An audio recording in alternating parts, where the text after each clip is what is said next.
여러분 안녕하십니까? 포항 MBC 뉴스데스크입니다. 경북 동해안은 폭염특보가 내려진 가운데 무더위가 이어졌고 내일은 폭염의 기세가 조금 누그러지겠습니다.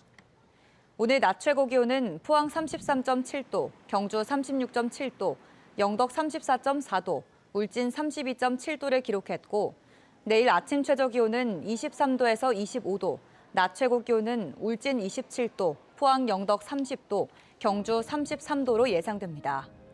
기상청은 내일부터 기온이 조금씩 떨어져 폭염의 기세가 누그러질 것으로 전망하고 있습니다.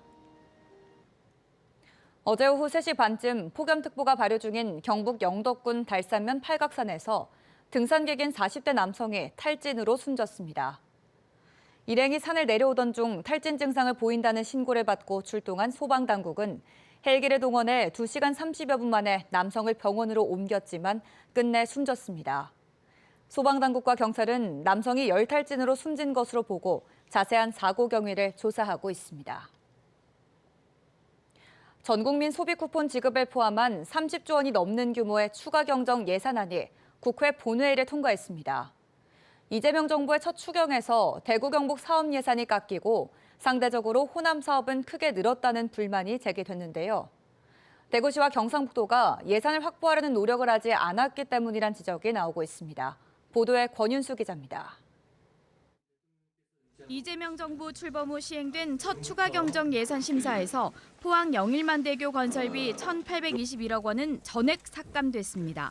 경북 김천과 경남 거제를 잇는 남부 내륙철도 건설비의 경우 전체 예산의 42%, 500억 원이나 깎여 2030년 개통이 불분명해졌습니다. 대구 경북 SOC 사업 예산은 줄줄이 칼질하면서 호남의 SOC 사업은 오히려 늘려 지역 차별이 심하다는 주장이 제기됐습니다. 반면에 강주 전남의 그 강주 도시철도 같은 경우에는 715억을 증액을 했고 호남 고속철도 같은 경우에도 2단계 사업을 준공 시기를 앞당긴다고 무려 1,000억 원을 증액했습니다. 완전히 그 지역적으로 봤을 때는 반대되는 그런 예산 편성이거든요. 네. 대선 공약이란 이유로 갑자기 증액되거나 꼭 필요하지 않은 이벤트성 예산도 많다는 지적입니다. 한강 작가와 김대중 전 대통령의 노벨상 수상을 기념하는 광주 행사를 위해 6억 원을 새로 편성했는데 민생과 무관한 예산이라는 비판이 정치권에서 나왔습니다. 이렇게 된 데는 대구시와 경상북도가 예산 확보를 위해 발로 뛰는 노력을 하지 않았기 때문이라는 지적도 있습니다. 다른 지자체의 경우 여야를 막론하고 해당 상임위 의원들을 찾아다니며 예산 반영을 거듭 요청하지만 대구 경북은 상대적으로 뒷짐만 지고 있다는 겁니다. 지역 사업에 대해서는 여야를 막론하고 의원들한테도 적극적으로 설명을 하면은 또 의원들끼리 뭐 다른 건 달라도 또 지역적으로 관심이 있거나 지역에 연구가 있는 사람들한테는 우리가 협조 요청을 할 수가 있거든요. 그런 노력들이 상당히 좀 미흡하다 이렇게 생각을 합니다. 대구와 경북에서 지지율이 낮은 민주당 정부가 들어서면서 대구 경북의 국비 확보가 더 어려워질 것이란 전망이 나옵니다. 정치권과 지자체가 뒷짐만 지고 있다는 모양새를 보인다면 지역민 비난을 피하기 어려워 보입니다. MBC 뉴스 권윤수입니다.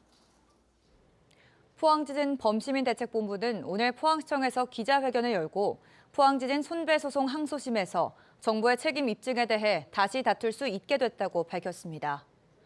범대본에 따르면 포항지진 손배소송의 경우 2심 대구고법에서는 동일 사건임에도 불구하고 피고인들이 다르다는 이유로 사건을 분리해 민사 1부와 민사 3부에서 각각 재판을 진행시켜 왔으며 이로 인해 민사 1부 선행재판에서는 지난 5월 13일 패소했지만 이와는 별개로 민사 3부에서는 후행재판이 진행됐다고 설명했습니다.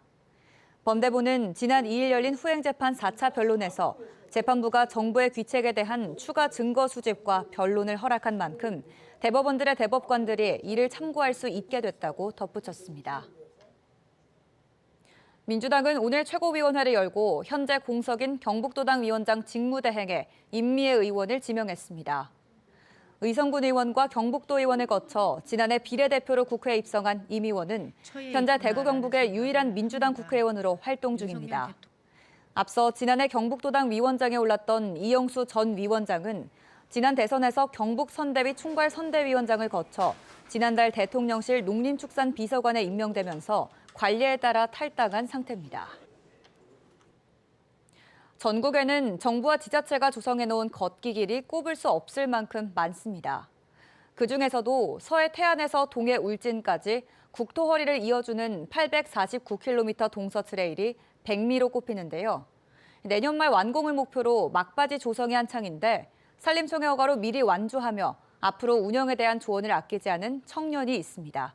김기영 기자가 취재했습니다. 한국판 산티아고 순례길을 표방한 동서 트레일, 충남 태안 안면도에서 경북 울진 망양정까지 21개 시군을 연결하는 849km. 쉬지 않고 걸어도 한 달 보름은 걸립니다. 길 위에서 계절이 바뀔 수도 있는 긴 여정을 30대 청년이 도전에 나섰습니다. 보부상 할아버지는 생계를 위해, 아버지는 학교 가며 걸었던 오솔길, 때론 마을을 지나고 때론 험한 고개를 넘어야 합니다. 동서 트레일은 단순한 숲길이 아닙니다. 충청도와 경상도, 산촌과 농촌, 어촌의 역사와 문화가 배어있는 체험형 공간입니다. 구슬이 서말이라도 꿰어야 보배다라는 것처럼 그걸 한 줄로 다 이어서 보니까 우리나라가 이렇게 아름답구나, 이런 역사와 문화가 있구나. 30년 캐나다에서 거주하고 있는 노 부부는 정겨운 한국의 산하가 장대한 로키 산맥 트레일과는 또 다른 맛이 있다고 말합니다. 한국 길은 좀 정스럽다고 할까? 그리고 아기자기하잖아요. 근데 외국은 너무 우람하고 거대하니까. 동서 트레일이 지속되기 위해서는 지역민에게 뭔가 도움이 돼야 합니다. 지역민들이 이야기를 들어주고 지역 상권을 조금 활성화시켜 줄 수 있는 방안들을 강구하면서 서로 아끼면서 이용을 해줬으면. 동서 트레일의 가장 큰 특징은 백패킹이 가능하다는 점입니다. 산림청은 내년 말 조성을 마무리하고 시범 운영을 통해 개선 보완해 오는 2027년 개통할 예정입니다. 이번 동서 트레일은 걷기가 끝나는 장소에서 잘 수 있고 식사도 할 수 있고 쉴 수도 있게 모든 길들을 조성할 예정입니다. 자연과 걷기 여행이 결합한 동서 트레일, 정이 있고 쉼이 있고 체움이 있습니다. 친절하게 맞이해 주셨고 그 아들처럼 손자처럼 막 먹거리 주시고 이야기 나눠주셔서 행복했습니다. MBC 뉴스 김기영입니다. 경상북도는 청년의 지역 정착을 유도하기 위해 영해 이웃사촌 마을 지역 살아보기 프로그램을 7월부터 12월까지 운영합니다. 만 39세 이하 관외 청년을 대상으로 하며 농어촌 체험과 창업 교육을 지원하는 장단기 체류형 프로그램 3가지와 생활인구 활성화 프로그램 2가지로 나눠 진행됩니다. 도는 숙박, 식음료, 체험 상품권 발행을 통해 지역 경제를 활성화하는 동시에 청년들이 지역과 자연스럽게 관계를 맺고 정착할 수 있도록 지원할 계획입니다. 경주시가 오는 11일부터 오류 고아라 해변과 봉길 대왕암 해변 등 지역 내 해수욕장 4곳을 개장해 다음 달 17일까지 운영합니다. 운영 시간은 매일 오전 9시부터 오후 7시까지로 해수욕장 이용객의 안전 확보를 위해 하루 78명의 안전요원을 배치할 계획입니다.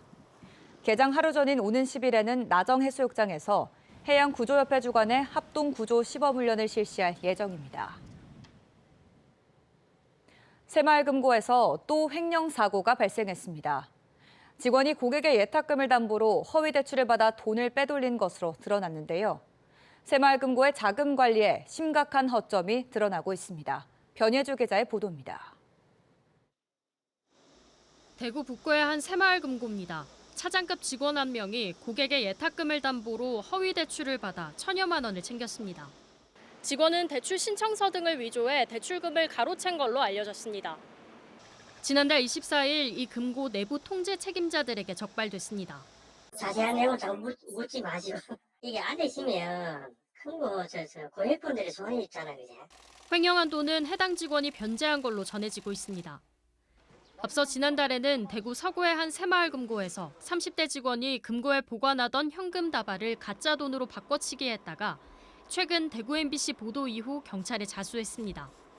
횡령 금액은 10억여 원, 코인 등에 투자한 걸로 전해졌습니다. 새마을금고 중앙회는 직원에 대한 징계 절차를 밟고 있습니다. 최근 5년간 새마을금고에서 발생한 금융사고는 모두 67건, 404억 1,300만 원 규모인데 법적 조치가 진행 중인 경우는 제외된 겁니다. 반복되는 금융사고에 행정안전부가 새마을금고를 제대로 관리, 감독하고 있는 게 맞냐는 지적이 잇따릅니다. 제재 공시 내역도 2023년과 비교했을 때 1.5배 늘어났습니다. 새마을금고의 자정 능력이 현저하게 떨어져 있고 행안부의 관리 감독도 취약하다는 평가를 할 수밖에 없는 상황입니다. 같은 상호 금융기관인 농협과 신협은 금융감독원이 직접 감독하고 있습니다.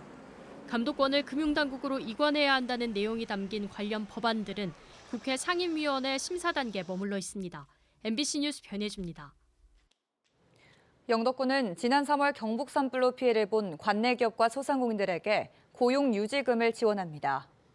산불 피해 이전과 비교해 고용을 50% 이상 유지하고 있는 사업주에게 근로자 1인당 월 200만 원씩 최대 7개월간 1,400만 원까지 차등 지원하게 됩니다. 신청 및 접수는 오는 25일까지 진행되며 자세한 내용은 경북 경영자 총협회로 문의하시면 됩니다. 에코프로가 지역 아동센터를 이용하는 아동들을 위해 직원들이 직접 제작한 책걸상을 전달했습니다.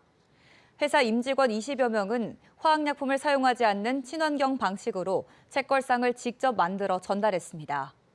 에코프로는 앞으로 책걸상 세트 8개를 제작해 해맑은 지역 아동센터 등 8개 지역 아동센터에 전달할 예정입니다. 포항공대가 내년 1학기부터 전 과정을 온라인으로 운영하는 경영과학 전공 석사 과정을 신설합니다. 해당 전공은 실시간 화상 강의와 학습 관리 시스템을 통해 재직자들이 수업에 참여할 수 있으며 4학기 동안 28학점을 이수하고 학위 논문을 제출하면 졸업할 수 있습니다. 포항공대는 오는 7일부터 9월 12일까지 신입생을 모집합니다. 경주시는 안정적인 투자 여건을 조성하기 위해 기업 및 투자 유치 촉진 조례를 일부 개정했다고 밝혔습니다. 개정안은 경주 지역 기업 지원 조건과 관련해 중소기업 상시 고용 인원 기준을 20명에서 10명으로 완화해 더 많은 중소기업이 혜택을 받을 수 있도록 했습니다. 또 관내에서 1년 이상 제조업을 영위하고 20억 원 이상 투자해 10명 이상 신규 고용한 기업에 대해서는 최대 50억 원까지 보조금을 지원할 수 있도록 조정했습니다.